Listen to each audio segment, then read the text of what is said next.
Thanks for listening to this podcast of Trending with Timmerie. If you haven't already subscribed, please catch us wherever you love to listen to your podcast, from the relevant radio app to Apple, YouTube, you name it, we are there. And if you listen on Apple Podcasts, please be sure to go and give us a 5-star review to help other people discover the podcast.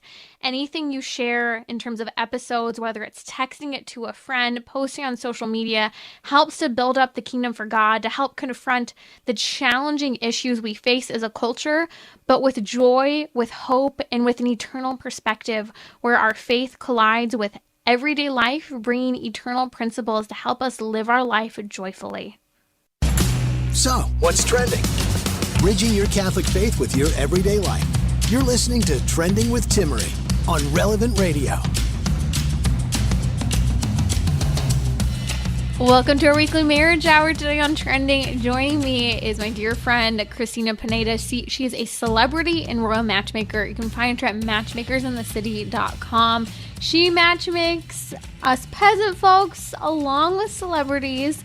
And I am just so excited to dive into our topics because our weekly marriage hour is about everything from dating and relationships to discerning marriage as well. So today we're going to talk about everything from Dane Cook, who's 50 now, and engaged 23-year-old Kelsi Taylor. If you haven't heard the news, we'll also talk about, relationships and age gaps, especially when you're heading into college, what that should be discerned and how that should look. Also, I received the question this week from Kevin, how do you know when you should get married? If you have any tips, concrete tips about when you should get married, when you know, love to hear them. 1-888-914-9149. Or if you have a question for our matchmaker, we're happy to talk about it.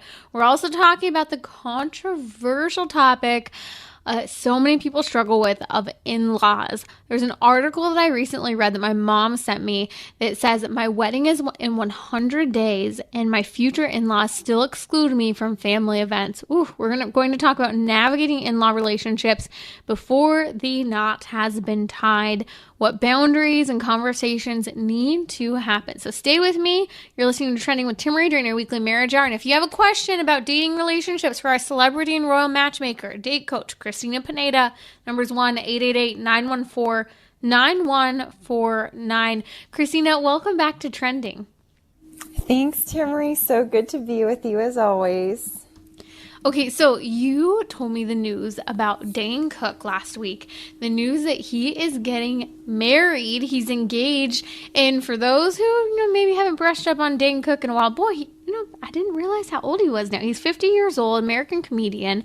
Most people know him well, but he is actually engaged to a girl that's 23 years old, Kelsi Taylor. What's the news here? What is going on, and what's your perspective on this as a matchmaker working with people who are looking for spouses and maybe have been waiting a while too? Yes, so they claim to have dated for 5 years, which means that they started dating when she was 18, a little convenient age to start dating. Wow. And that means there's a 26-year age gap between them. So she would have been 18 years old dating a 45-year-old. And that's assuming that she started dating him when she was about 18 years old. Right. Who knows the truth, but that's what they claim. And what we see is it's totally natural for couples to have a 5 to 10 year age difference after they turn 21. Especially with the woman being younger and the man being older, because women tend to mature more quickly than men do. But when a man in his 40s dates such a young woman in her teens, this crosses a major line. And unfortunately, Hollywood has normalized huge age gaps. But the truth is that a human's prefrontal cortex only fully develops from the ages of 25 to 30. So our brains are not fully developed until we reach that age. And that's why at Matchmakers in the City, we highly advise against large age gaps, especially with young people. That doesn't mean that we actually have matched young people in young 20s before, but with people who are age appropriate. We even matched a young woman in college because she was sick of the immature college boys. But it's always with an appropriate age gap, and it's not this huge span of someone who is extremely mature and just totally out of the realm of possibility to date without a big power imbalance. That is what concerns us the most. Because when a woman in her teens dates a substantially older man, this power imbalance is so great that it ends up turning into a grooming his future wife creepy situation. Right. And it leads for risk when it comes to intimacy as well. And various relationships and the pressure that women face in situations like this are pretty significant. And especially, I know you're going to talk about the situations such as in college too, where, and this ends up essentially rape-esque type of situations when there's such a large age gap. And, you know, people talk a lot about consent today, Cristina, but there's a thing such as consent but not desired. And I think that this is what many women experience in these large age gap type situations. Mm-hmm. Right. And so, okay, of course, it's very different for this kind of and difficult for this kind of relationship to be truly consensual and truly desired by both people, especially when the woman's brain hasn't, or a man's, because there have been situations where women have dated considerably younger men, but you see this situation happen more frequently. And I wanted to bring this back to normal people's lives, to going back to school. A lot of high schoolers and have been going back to school this week. I know in Tennessee they have. And I wanted to bring up a story from my sister, actually, and co-founder of Matchmakers in the City, who was so sick of dating the immature high school boys that she would flirt with her male teachers frequently, especially one in particular. Now she knows that was inappropriate, but I want to tell this and share this story because it's not just the men who are the predators, that sometimes the women, the young women are being the advance. They try to advance the relationship. They are the ones who are flirting. They are the ones who are dropping in the DMs on Instagram. Who knows how Dane Cook and his fiance actually met? They said that they met at a party in Boston. Or in Massachusetts or something. I don't know how true that is, but it could, a lot of times, if there's that celebrity involved, or just a man who's older, attractive, a young woman might be the one spurring along this relationship. And usually these young women or the men or young boys are too young to know any better when they flirt, just like my sister. That's why professors and teachers need to implement boundaries with their high school and college students, middle school sometimes. It's easy for feelings to develop if boundaries fail to be put in place, even if everyone involved has good intentions. So before you get into any of these situations, it's important to put those boundaries down. I think that it's interesting because you mentioned earlier that men do tend to mature slower than women. And I think one of the challenges when we talk about age gaps is that it's very common for women to desire to date and or marry or flirt with someone that's older than them. I think sometimes it can be due to the challenge and the excitement of what's novel. But it also, I think, is due often to the maturity gap that only seems to be getting worse of late. That's true. That's true. And that's why for young women, I say this to our young bachelorettes, that it's fine if you're in college and to find a professor attractive. It's not bad that you find that person attractive. That might happen. You can't control sometimes who you're attracted to, but to still maintain those boundaries, that we'll discuss some concrete ways of creating boundaries with people to enable to protect that relationship, so it's a purely wholesome relationship and you don't get into the weeds with it. But it is normal, and that's why when women, as men and women get older, they tend to have a little bit of an age gap, which is fine. It's just having those big ones, I would really advise people not to seek out. Cristina Pineda here on Trending with Timmerie. You can find her at matchmakersinthecity.com. She matchmakes celebrities, royals, as well as us peasant folk. And you have a question, we're happy to take it. The number is 1-888-914-9149. Free advice from a matchmaker. Now's your opportunity for dating, relationships, all of it. We're going to talk about how do you know when the right person is there and if you should get married. But before we do, I do want to dive into boundaries, Christina. When you're talking about the challenges of age gaps and so many things in relationships really do come down to boundaries. So how do you handle this, especially in a situation where there can be attraction between people with less than ideal and larger age gap than should be there? Right. And I would say definitely patience is very important for a young woman who feels that she doesn't know any boys her age who are as mature as she is. So just knowing that, just continue to grow and learn, and you will meet new people, especially when you graduate college if you haven't met your man there. So just patience is something that's important. I wanted to say that. But for boundaries for teachers, students, and parents to implement, I have specific ones for each of these groups, but they actually apply to everyone and they can be used for everyone. So for teachers and professors, only meet with students in public places. Keep the door open to your office and classroom. Do not invite students to personal events or into your home. And this is hard because a lot of professors, when I went to college, would invite us to their homes. And I always felt very awkward in those environments, even if it was a female professor. It crossed the line and I shouldn't have gone, but sometimes they ran the class there. And I would not accept Facebook friend requests from students. And as students, I wouldn't accept them from teachers. Try to keep all of your social media accounts private, for instance, Facebook, Instagram, Twitter, unless you have a business on the side. So if you have a flower business or something, it's fine to post photos. That doesn't have to be a private Instagram, but not your personal Instagram.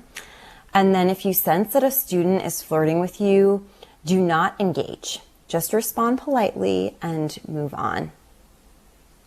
And I so think those are these for are the boundaries. teachers, professors. Yeah. Those are so helpful, I think, especially because, one, it's sometimes hard for professors and teachers to distinguish what's happening, especially if sometimes it's a male professor and you're a little surprised by what's happening. But to have those boundaries clear and intentional going into the situations. What about for students? Yes, so for students, and this is the parents and guardians should be involved in this. You should talk to your kids, even if they're older, even if they're college age, about how to keep communication with their educators respectful, keeping the conversations on the class topic rather than becoming personal. If they feel that they need to really want someone to talk to about personal issues in their life, you can talk maybe about setting them up with a Catholic therapist, or if they want to do more spiritual work, maybe your spiritual director if they're in college, and not going that personal route with professors, which is hard. But it's important to instruct your children about appropriate boundaries, like the locations of the meetings, etc., and have them, if they're unsure, have them ask you if you think that's appropriate or not. And for students, know that it's okay to find a teacher attractive, like we said, but keep the relationship professional. Otherwise, you're opening a can of worms. I'm just recalling another story of a bachelorette who was in college and just found one of her professors extremely attractive. And he was married too. So that was another level of inappropriateness. But she constructed this, and maybe it could have been true because who knows, but she did construct this relationship that they were having based on looks and just different things that he would say to her. So it's really important to guard your words, guard what you say to each other, because people can take things personally and out of it. Just you want to make sure everything that you're saying is as clean as possible. Yeah, people can take things out of context and assume something when sometimes you're just meant to be polite. Right. A polite situation that can turn into feeding into someone's feelings and seemingly creating something that wasn't there to someone. And I think that's also dives into the challenge that women have of being so emotionally invested in things that sometimes when women are attracted to men, that we can overly romanticize a situation and kind of create this idea of it in our heads. And I think, oppositely for men, that fantasization is more visually, sexually oriented. And so being aware of these situations where we can be feeding into an unhealthy situation, I think there's so much to learn, looking at this engagement from comedian Dane Cook and his girlfriend who's 26 years younger than him, barely 23 years old. It's a reminder of in the real world, we do have to navigate situations and feelings and emotions and attractions like this. And we shouldn't necessarily run in the direction of situations such as Dane Cook and his new fiance, which again, just the photos itself just look creepy when you see the two of them together. And here's this beautiful young woman, and it is so blatantly obvious he is so much older than her. He could be her father. Okay, so we're going to come back during our weekly marriage hour here on Trending with Timmerie with celebrity and royal matchmaker Cristina Pineda. If you have a question, free advice from the matchmaker, the number's 1-888-914-9149. We're going to answer this question with our celebrity and royal matchmaker. How do you know when you should get married? Kevin wrote to me asking this question this week. We're also going to talk about navigating in-law relationships before your in-laws, and perhaps if you have new family members coming into your family.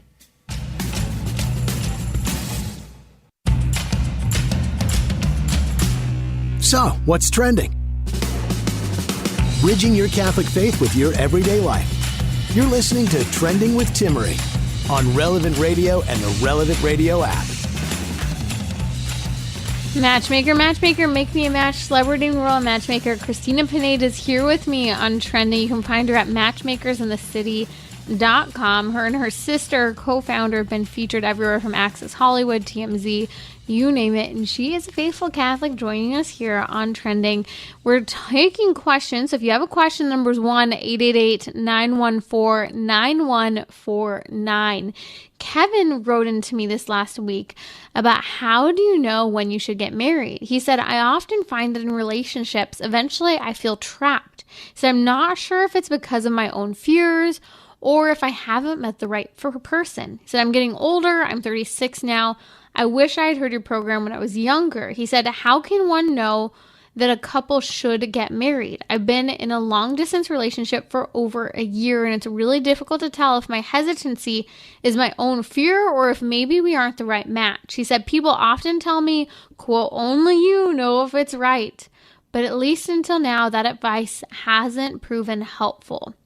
Kevin. Okay, Kevin, this is a great question. I think this is the question that so many people have before they know that they've found the one is how do you know you found the one? How do you know you should get married? Cristina, there's so much to unpack in this entire situation, but I'd love to hear your initial thoughts. Yes, well, my first gut reaction and advice would be that long distance complicates relationships intensely. So I would recommend for either Kevin or his girlfriend to move within easy driving distance of the other person before getting engaged to see how seeing that person once or twice a week in real time changes the relationship. Right now with long distance, you may be seeing each other maybe once a month, or I don't know what the frequency is, but it's not the same as a typical relationship where you're able to build more time together because often I say that a year is fine to get engaged, but when you're long distance, that year is not the same as if you're living in driving distance from each other. So if that is at all possible, I would do it. And if it isn't, that would make me question, is this relationship actually the right person? Because we're going to have to move. Right. One of us is going to have to move eventually. But yeah, it might not be the right person if no one's willing to move. I actually knew a couple recently who had been dating for about a year and a half, started with online dating and said, okay, we want to discern if, there are next steps for us in getting married. And so one of them moved to a different state so that they could be closer to each other. And within a couple months, they discerned that it wasn't quite working for them. They broke up. They gave it a second chance after some time and then broke up again. But it really required that face-to-face time to see, what was the fruit of our chemistry? How do I see the true colors in the other person? I think especially, Christine, in long-distance relationships, we behave very differently when it comes to communication, and emotions are very different for women, I think, in particular. And it can be baffling for men on the emotion communication side, and it can be very frustrating for women as well on the emotion communication side. And so that face-to-face interaction is so important. And I can't imagine trying to discern whether or not you're going to marry someone without that face-to-face connection, and seeing how perturbed someone gets in various situations, and their dynamic of what they're like when they're interacting on an ongoing basis with other people. Is this person, I'm in a long distance relationship, a total flirt with people of the opposite sex? There's so many things that you can only see in person. They say 80% of communication is body language and only 20% is oral communication. And I think that that's telling, especially when it comes to long distance relationships. Okay, so some other thoughts I have, and I'd like to get your thoughts, Cristina. If they're going to, let's say, move to closer proximity within driving distance so that they can discern next steps in this relationship, would you set a time frame on, okay, here I am, I'm showing up, I'm discerning whether or not this is going to work? Do you think it's reasonable to say, hey, I'll give this 3 to 6 months or something such as that? Yes. Well, because that first year was long distance, and every time you see the person, it's kind of like we're on our best behavior because we only get to see this person so rarely. It's going to take time. I would say at least discerning for 6 months and possibly even a year. I'm not exactly sure if I would ever give it a time limit, though, other than a year, because as I say, you should know within a year of being in close proximity of someone if this is someone who you would want to be engaged to and could marry. So yeah, that's what I would say about that. And I know that a lot of women who I work with are very hesitant to move, which I understand and I agree, if they haven't gotten an engagement ring yet. Right. Because they don't want to uproot their whole life. But so that's something to consider. And if whoever's remote work is obviously the easiest person to move, but if you really care about this person and you want to see, is this the right person for me? Someone needs to make a sacrifice and try and spend that time with each other. And with the engagement for the woman, even if you're engaged, that doesn't mean you're married. So you could be engaged if you feel that if she says, I won't move unless I'm engaged, you have to see. If you don't want to be engaged to her, that also says something. Yeah. And it may be, there are fears. I know you mentioned, Kevin, that you're not sure if this is fears and you feel like every time you're in a relationship, you're 36, you get to that point of you feel trapped.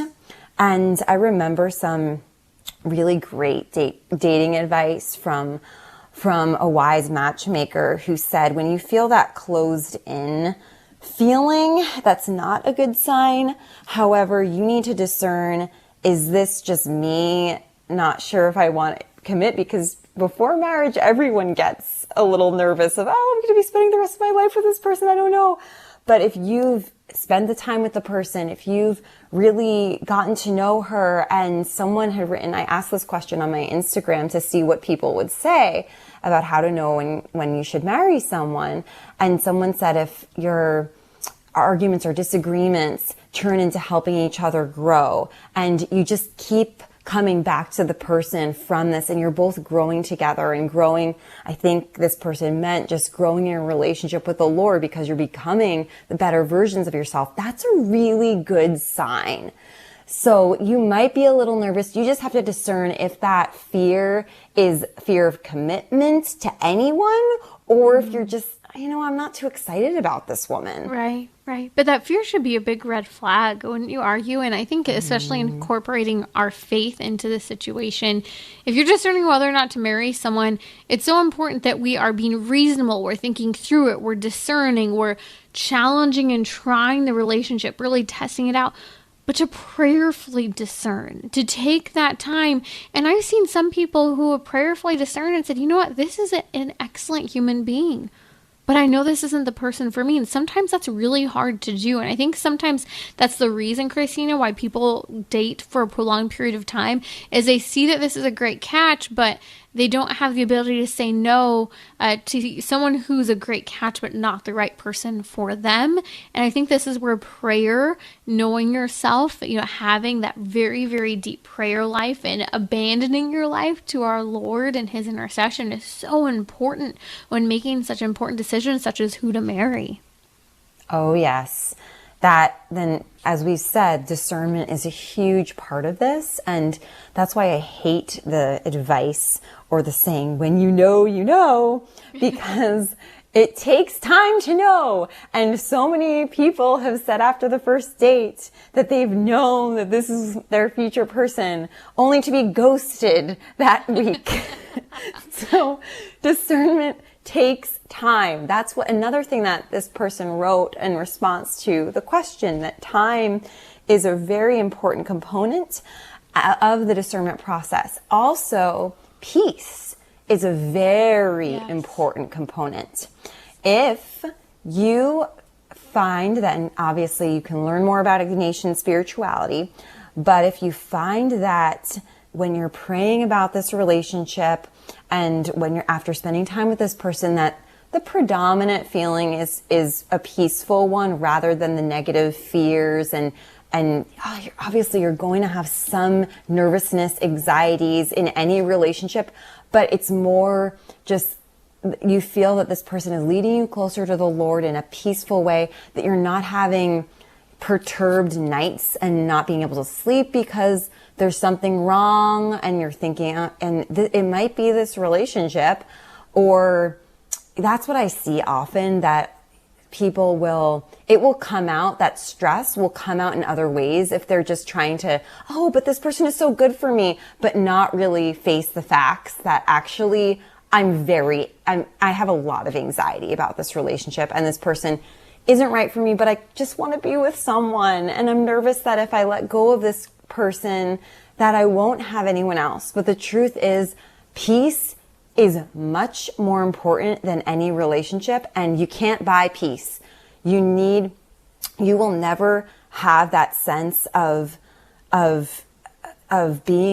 growing closer to God if you don't follow that peace for you. And that peace for you might look different than what you thought your life would turn out like, or that peace might be with someone who you had no idea you would never think you would get married to. But seek the Lord and pursue peace in your relationships. That's a great way to go with discernment. A while back, I did an episode on how to decide or how to choose a wife for men, and I loved it. We talked about the wisdom of St. John Chrysostom. It actually has this whole guidance on how to choose a spouse, and much of what it boils down to as a faith-filled individual is turning to St. Paul's writings in Ephesians chapter 5, where he talks about that ideal between husband and wife, and how husbands are called to lay down their lives for their bride just as Christ did for the church. And it goes on, St. John Chrysostom does, on this whole commentary on St. Paul's words about Christian marriage.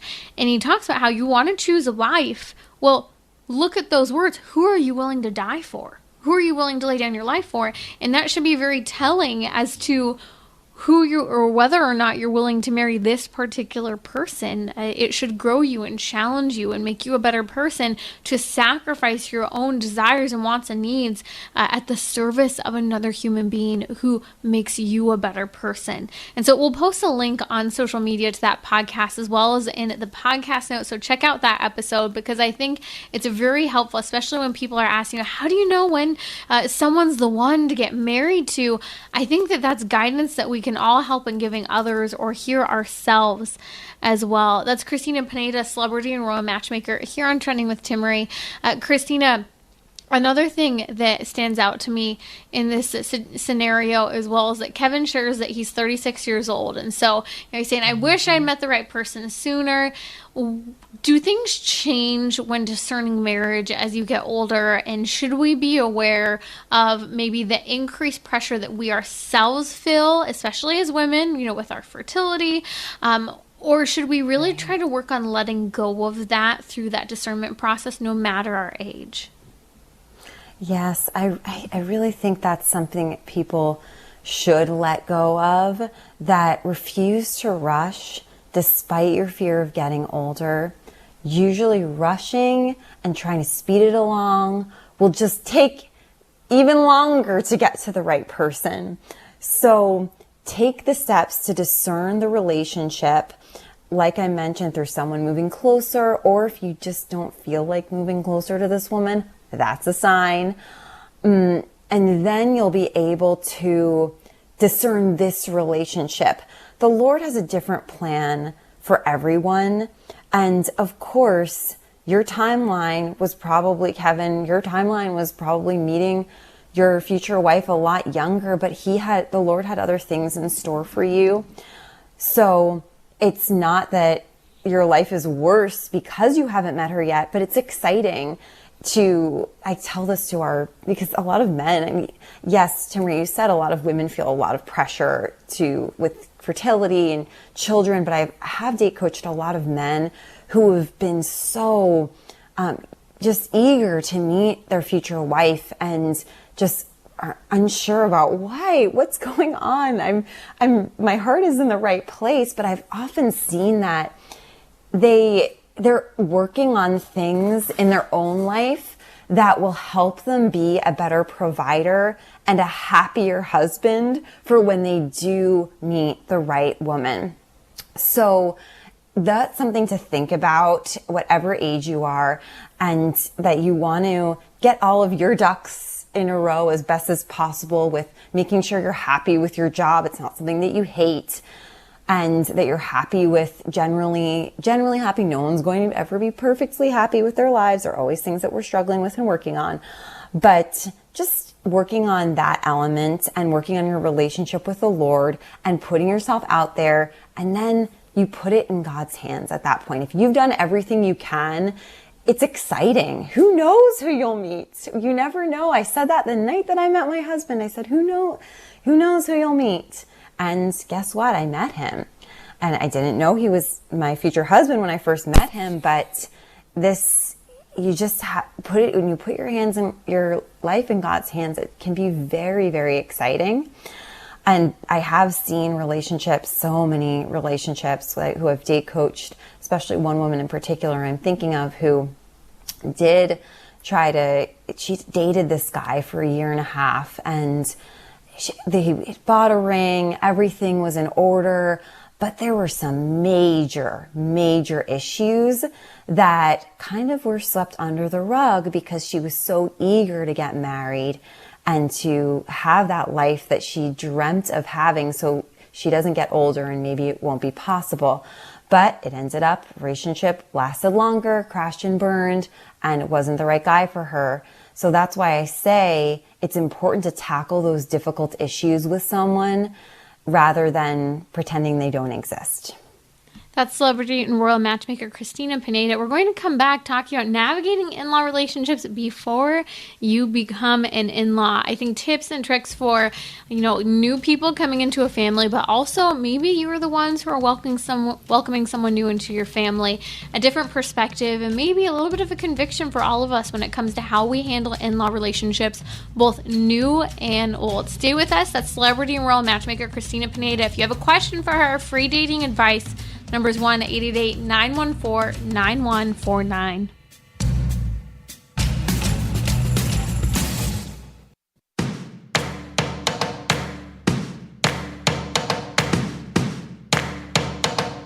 We're talking about what you're thinking about. You're listening to Trending with Timmerie on Relevant Radio and the Relevant Radio app. Welcome back to our weekly marriage hour here on Trending. We're focusing a lot on discerning marriage relationships, but here's a topic for the day: in-law relationships. I think there's something to be learned by all of us, whether you are an in-law, welcoming someone into your family, discerning, or kind of reconsidering how you've handled those relationships in the past. There's a fascinating article on USA Today about in-law relationships, in which a young woman writes in for advice on her situation with her fiance. Her and her fiance have been together for almost 5 years, and they've been engaged for a year. They were in a long-distance relationship and recently moved closer so that they could be in the same vicinity. Over the holidays, there have been multiple holidays now when she's lived in the area, and she has not been included or welcomed in family events, even though she has no family in the area. Now, part of what's been brought up is that he comes from this big Catholic family. There are 5 kids, and she goes on to share how, on her side of the family, he's invited and welcome and included in everything, but she's realizing more and more that there's a lot she has not been included in. And when she was recently not welcomed to a major holiday, she ended up spending completely alone, not with family, not with his family. Her eyes have been opened, and she's trying to figure out how to navigate it. And she's becoming more aware of many situations where she's not being included by the soon-to-be in-laws and siblings, or situations such as holiday events, or even just the frustration of not being included in a family photo that's going to take place just weeks before her own marriage, that she's not being included as a part of that. So Cristina Pineda, celebrity and royal matchmaker, is here with us on Trending. You can find her at matchmakersinthecity.com.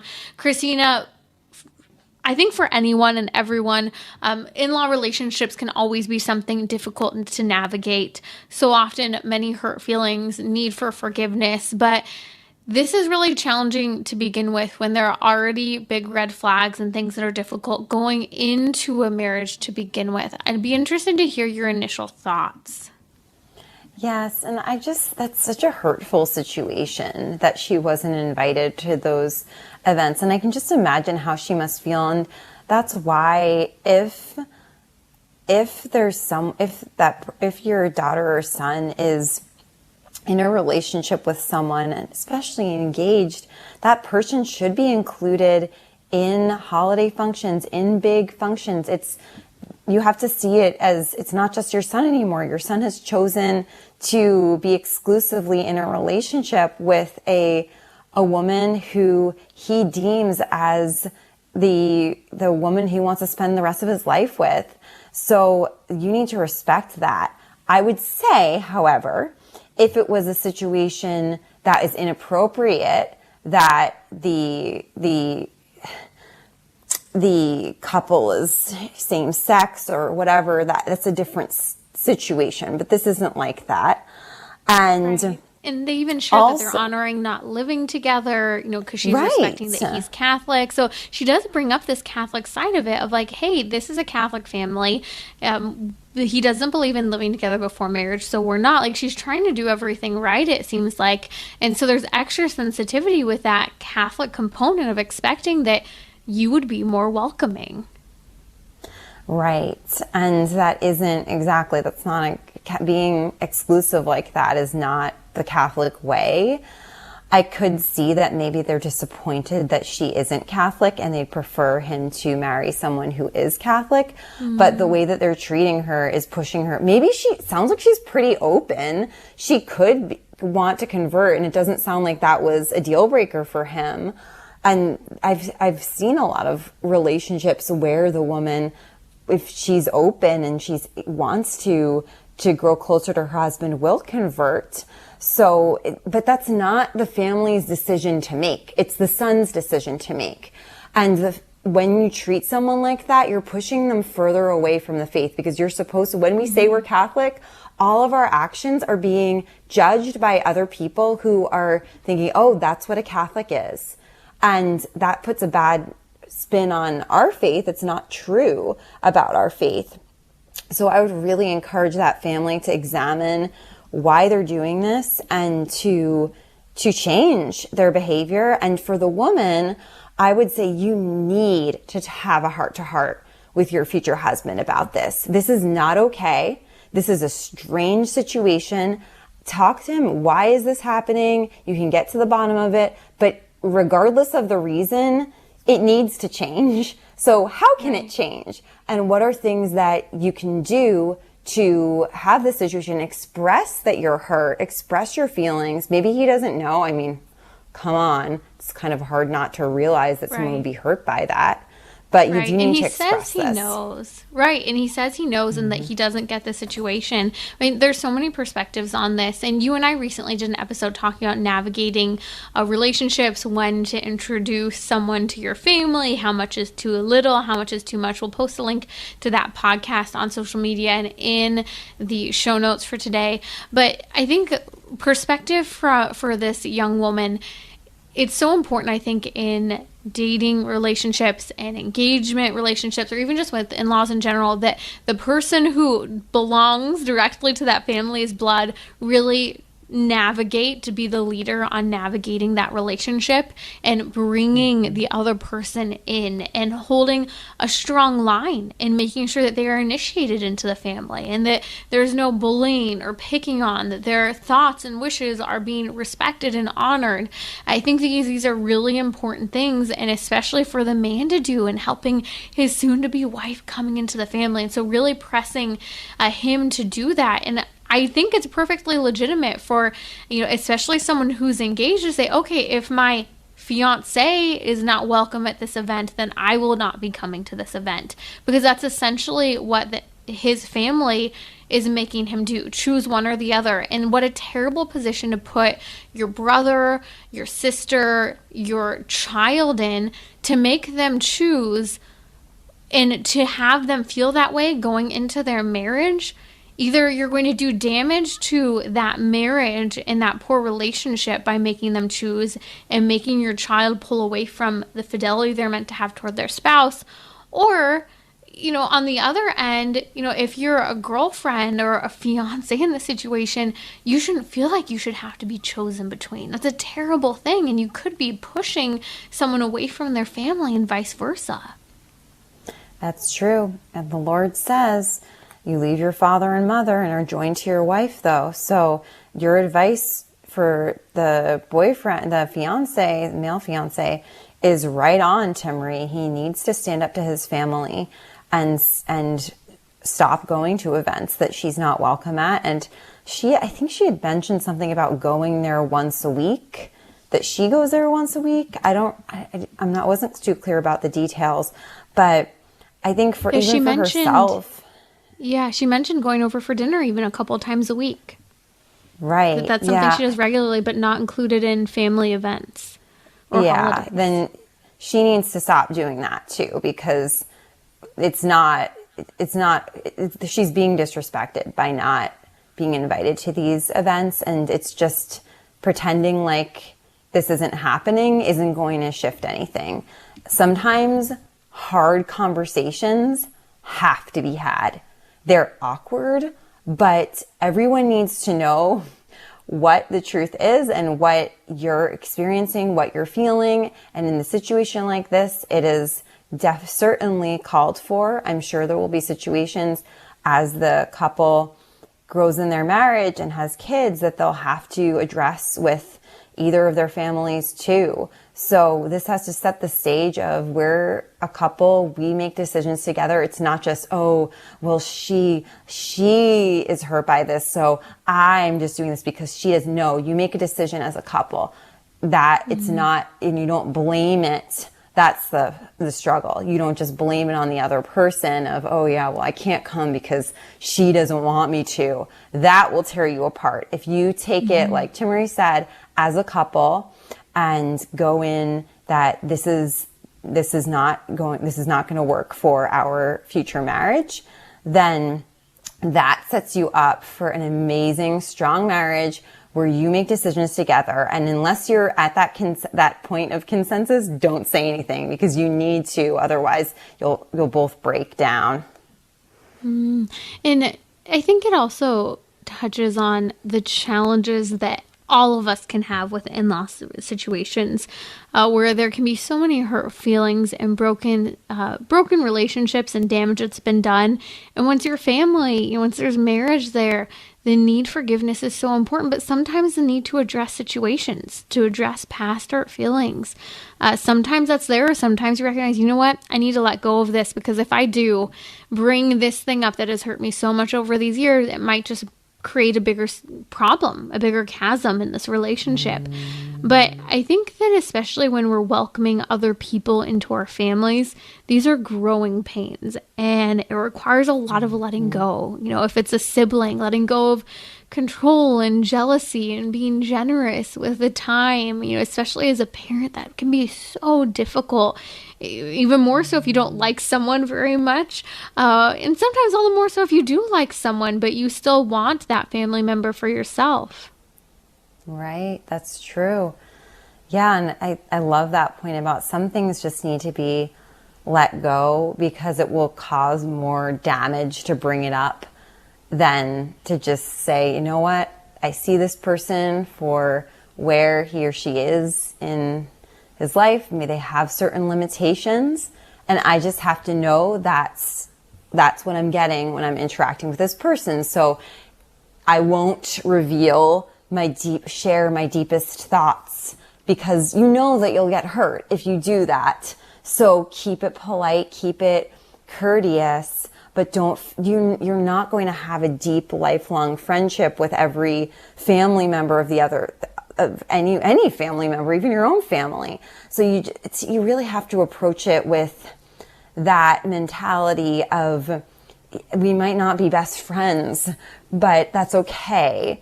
And I need to see where people are at, get to know them, see what any potential limitations are, so that I can guard my heart without cutting that person off, and have a relationship with this person without it being something where you're cut down and hurt every time you interact with that person. And it's so hard when you've been dating in a long-term relationship with someone, and there can be a lot of wounds there. One of the things that's mentioned by this woman who's getting married in 100 days. Pray for this couple, by the way. This is a great opportunity to pray for them. But she mentions, that in addition to not being included in family events and holiday parties, even though she lives in the area and has no family, and she moved there to be near her fiance, who she's about to marry, that she's upset because there's also a family photo, the nice family portrait that's being taken not long before the wedding, and she is being excluded from that. And man, I think family photos can be such a sensitive thing, whether you're dating, you're in a relationship, or you're engaged.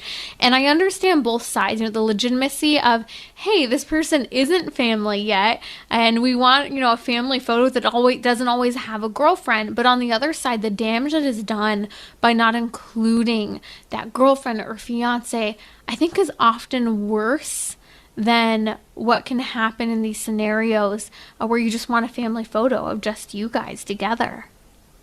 Oh, yeah. And honestly, you can always hide or throw out a photo. You can't undo the hurt and the damage caused that not inviting that person into the family photo will do. Of course, if your son has just started dating someone, there's no need to invite her to a photo shoot. But in this scenario, it's very inappropriate for them not to include her. God forbid something happens where they don't end up getting married, just do another photo shoot. That's an easy answer. One of the things I saw online said, just know where to place her, put her on the outside. It's so easy to take things out of photos now, which is true. That's true. It really, really is true. One of my siblings recently took someone out of a really nice photo shoot, and great photo still, and there you go, you got it, you removed the other person. Really simple and easy. You're listening to Trending with Timmerie here on Relevant Radio. We had a question from Teresa Cristina. She says, when you say leave it to God, when is it okay then to turn to a matchmaker or turn to online dating? Ooh, yes. So when I say put it in the Lord's hands, this does not mean just sit in your house and watch Netflix and expect the next man who knocks on your door to be your future husband. It means You are doing everything in your power with the resources that the Lord has given you to pursue the state in life that you want. So if you're single and you want to be married, you want to work with a matchmaker. You want to, and I'm not a big fan of online dating, but if you want to go that route, go for it. We've talked about the 3-tier way of meeting your future husband or wife without using online dating on Timmerie's show. So there are ways, a lot of ways to meet the right person for you, but it takes time and effort. And it also takes potentially changing parts of yourself that you're very hesitant to let go. But usually they're just simple things, and they're more superficial things of, I don't want to wear makeup for my dates. Well, that's something that men like. So it might be something that you will have to learn, even though you've never done it before, how to do. So that's what I mean. After you've done everything in your power, you say, God, I've really tried. Now it's in your hands, and I trust you. Right. That balance between doing everything in your power without letting yourself become obsessed or anxious, like letting those feelings, those emotions go to God, and trusting that He indeed does have a plan as you work as if all things rely on you, but hope as if everything does indeed rely on God. That's celebrity and royal matchmaker Cristina Pineda. Find her at matchmakersinthecity.com. We've posted links on social media to her. Join me again tomorrow here on Trending.